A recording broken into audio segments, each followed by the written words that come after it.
कि अपने लिए ज़िंदगी जीना तो बहुत आसान है। आए दूसरों के लिए ज़िंदगी गुजारना सीखें, दूसरों की ज़िंदगी में आसानियाँ पैदा करने की कोशिश करें, क्योंकि दूसरों का एहसास इंसानियत की निशानी है। तो हमेशा जो है कोशिश करनी चाहिए कि हम जो है दूसरों का एहसास करें। अगर उनके लिए हम कुछ कर गुजर सकते हैं तो वो ज़रूर करें। और नाज़रीन, बढ़ते हैं अपने पहले टॉपिक की जानिब। और मैं आपको बताती चलूँ कि कल जो है सियासी गहमा गहमी बहुत उरूज पर रही और जो है सेनेट के बाद कौमी असम्बली ने भी कल 26वीं आईनी तरमीम की मंजूरी दे दी।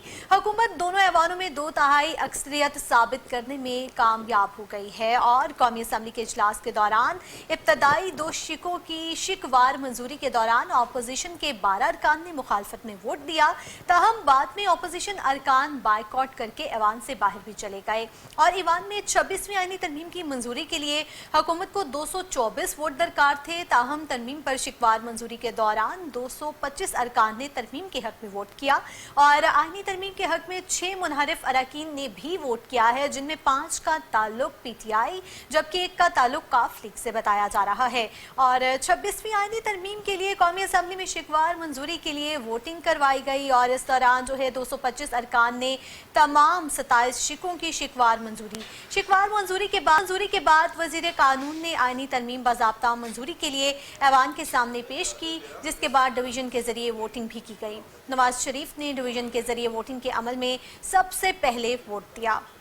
कौमी असम्बली के इजलास के दौरान आईनी तरमीम पेश करने की तहरीक पर अरकान ने खड़े होकर वोट दिया और तरमीम के हक में 225 अरकान ने वोट दिया है, जबकि 12 अरकान असम्बली ने तरमीम पेश करने की मुखालफत की।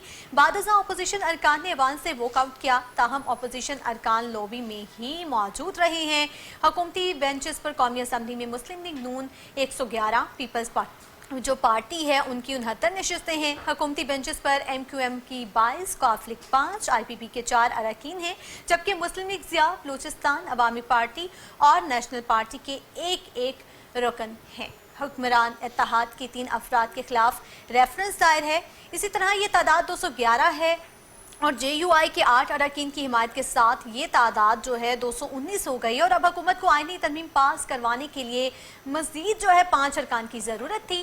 कौमी असम्बली में जारी इजलास के दौरान चौधरी इलियास, उस्मान अली, मुबारक ज़ेब, शाह महमूद कुरैशी के भांजे ज़हूर कुरैशी, औरंगज़ेब खींची समेत 5 आज़ाद अरकान ऐवान में पहुंचे थे और 5 अरकान पार्टी जो है PTI की हिमायत से इंतखाबात में कामयाब हुए थे। बादशाह स्पीकर कौमी असम्बली एयाज सादिक ने इजलास जो है वो मंगल की शाम 5 बजे तक जो है मुलतवी कर दिया था। और इस सारी सूरत हाल पर बात करने के लिए सीनियर तज्जियाकार माजिद निज़ामी साहब हमारे साथ मौजूद हैं। माजिद साहब, बहुत शुक्रिया आपके वक्त का। जी, thank you so very much. Sir, सबसे पहले ये बताइएगा कि इस आईनी तरमीम का आने वाले वक्त में क्या असर होगा? जी बिल्कुल, ये एक अहम सवाल इसलिए है कि पूरा 1 महीना इसके ऊपर डिस्कशंस हुई।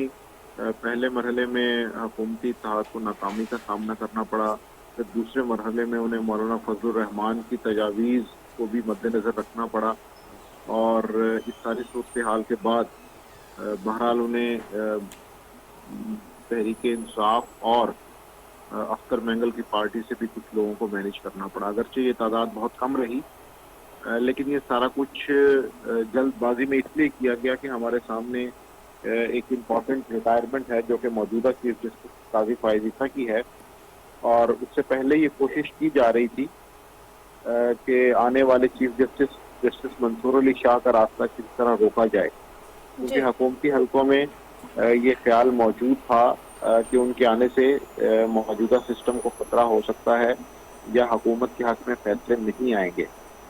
इस चीज़ को यकीनी बनाने के लिए ये सारी तरमीम पर डोल डाला गया और पूरा 1 महीना लगा के और 21 अक्टूबर को फाइनली आज के दिन सुबह ये सारा कुछ मुकम्मल कर लिया गया। तो इसके बिल्कुल दूररस नताइज इसलिए हैं कि अब इसमें सबसे इम्पोर्टेंट नुकता यही है कि जो 3 सीनियर जजों में से चीफ जस्टिस का इंतखाब किया जाएगा, उससे ये साफ जाहिर लग रहा है कि जस्टिस मंसूर अली शाह का रास्ता रुक गया है और वो इस वक्त मेरा ख्याल है कि आइंदा आने वाले नहीं होंगे। तो इस बुनियाद पे हुकूमत ने अदालत का और सियासी हालात का रुख मुकम्मल तौर पे तब्दील करती है। जी सर, अदलिया की साख, उसकी आज़ादी तो फिर मुतासिर हुई है या फिर ये सिर्फ सियासी बयान है? पहले तो सीनियरिटी की बुनियाद पर जो है चीफ जस्टिस का जो है वो सिलेक्शन हुआ था। कि बिल्कुल ये एक अहम मसला है और इसके ऊपर अभी भी डिबेट्स होंगी कि हम इस तरह क्यों चाहते हैं। पहले तो आर्मी चीफ की तकर्री के अंदर ये कहा जाता था कि जी टॉप 3 या टॉप 5 के पैनल से बहुत सी मुश्किलात होती हैं, तो इसलिए उनमें सीनियरिटी होनी चाहिए। लेकिन जब यहाँ पर हमने देखा है कि उन्हें अपने मफाद को सामने रखते हुए ये ज़रूरत पड़ी है, तो उन्होंने सीनियरिटी का जो उसूल है उसे ख़त्म कर दिया है। तो इसलिए ये बहरहाल एक डिबेटेबल नुक्ता है, लेकिन मुझे लगता यह है कि हुकूमत की जानिब से जस्टिस काजी फाइज ईसा की कुर्बानी दी गई है, क्योंकि ख्याल ये किया जा रहा था कि उन्हें किसी आईनी अदालत में एडजस्ट किया जाएगा। और दूसरी जानिब मौलाना फजलुर रहमान ने बीच का रास्ता निकालते हुए जस्टिस मंसूर अली शाह के हवाले से अपना मौक़िफ़ जो है वो नरम किया है। तो इसलिए मुझे लगता है कि एक साइड से हुकूमत ने एक कुर्बानी दी है और दूसरी तरफ से अपोजिशन ने एक नाम जो है उससे अपना मौक़िफ़ तब्दील किया। तो इस तरह ये आईनी तरमीम बिल आखिर मंजूर कर ली गई। सर, बिलावल भुट्टो जरदारी तो कह रहे थे कि आपको ये सवाल ना उठाए कि जल्दबाजी की गई है। नहीं, मुझे नहीं लगता कि उनका बयान दुरुस्त है। उसकी वजह ये कि वो एक पॉलिटिकल पार्टी को रिप्रेजेंट करते हैं, उनके अपने मुफादात हैं। लेकिन जब हम इस टाइमलाइन को देखते हैं तो हमें वाज़ेह तौर पर यह पता चलता है कि ये सारा कुछ इसलिए किया गया कि जस्टिस काजी फाइज ईसा के जाने से पहले और मंसूर अली के शाह साहब के आने से पहले ये सारा बंदोबस्त कर लिया जाए और मुश्किलात ना हो। क्योंकि आप तो उसके सामने वो बयान वज़ीर दिफा ख्वाजा आसिफ का मौजूद है कि उन्हें बहरहाल हुकूमती इत्तेहाद को ये खतरा था कि नए चीफ जस्टिस इलेक्शन ऑडिट के हवाले से अगर वो हुक्म जारी करेंगे या तहकीकात का हुक्म देंगे, इससे हुकूमत और ये पूरा सिस्टम खतरे में पड़ जाएगा, जिसकी बुनियाद पे फिर ये सारा मामला तय हुआ। और इसलिए मैं नहीं समझता कि बिलावल भुट्टो अगर ये कह रहे हैं कि जल्दबाजी नहीं की गई, अगर जल्दबाजी नहीं की गई तो ये मामला अक्टूबर के आखिर में भी हो सकता था। लेकिन इसका सिर्फ उस डेट से ताल्लुक है जिसकी बुनियाद पे जिससे काजी फाइज ईसा के जाने से पहले अगले जज का बंदोबस्त करना था। सर, चीफ जस्टिस की तकर्री का जो आप तरीक़ेकार इस तरमीम के थ्रू लाया गया है, इस हवाले से आप क्या राय रखते हैं? अब तो सारा इख्तियार पार्लियामेंट को दे दिया गया है। बिल्कुल, इसके ऊपर डिबेट होगी और ये बात तो दुरुस्त है कि पार्लियामेंट सुप्रीम है और आइन साजी का अमल उसी के पास है। इसी के साथ साथ इसी आइन में ये दर्ज है कि आइन के बुनियादी ढांचे को नुकसान नहीं पहुंचाया जाएगा और इस हवाले से जो भी कंक्लूजन होगी उसकी तशरीह सुप्रीम कोर्ट करेगी। तो बादी नज़र में तो अभी यही लग रहा है कि आने वाले चीफ जस्टिस मंसूर अली शाह का रास्ता रोक लिया गया है, क्योंकि हुकूमत को उनसे परेशानी थी और इसी बुनियाद पर यह आईनी तरमीम तरतीब दी गई है।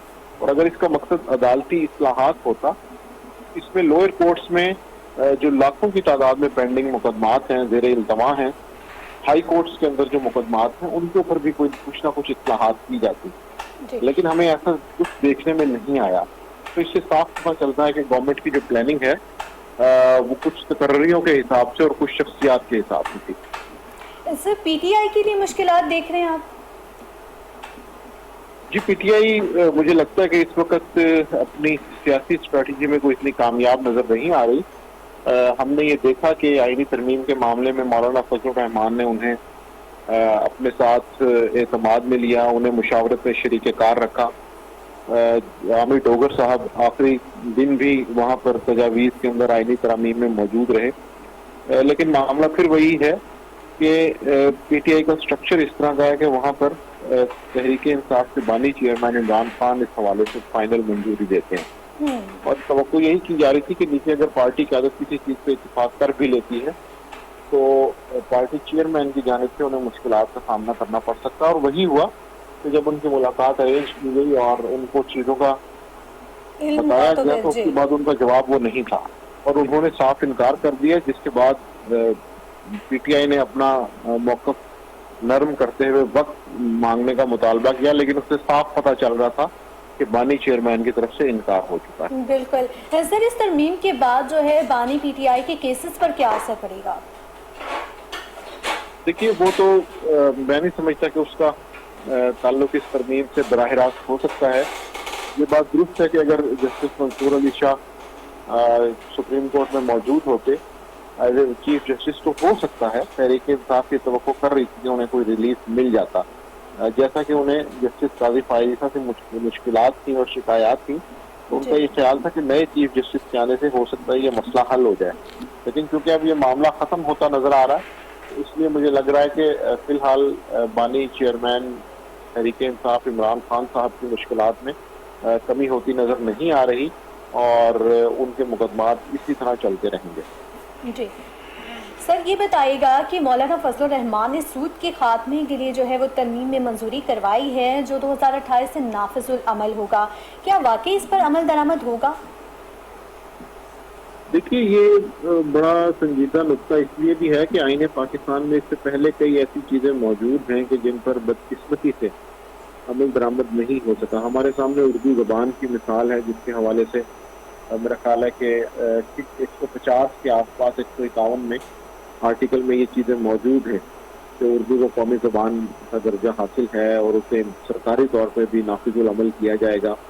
लेकिन पहले उसके लिए 10 साल मांगे गए, फिर 5 साल मजीद आए और वो मामला नहीं हो सका। आईने पाकिस्तान में वो शिक मौजूद तो है लेकिन अमली तौर पर ऐसा नहीं है।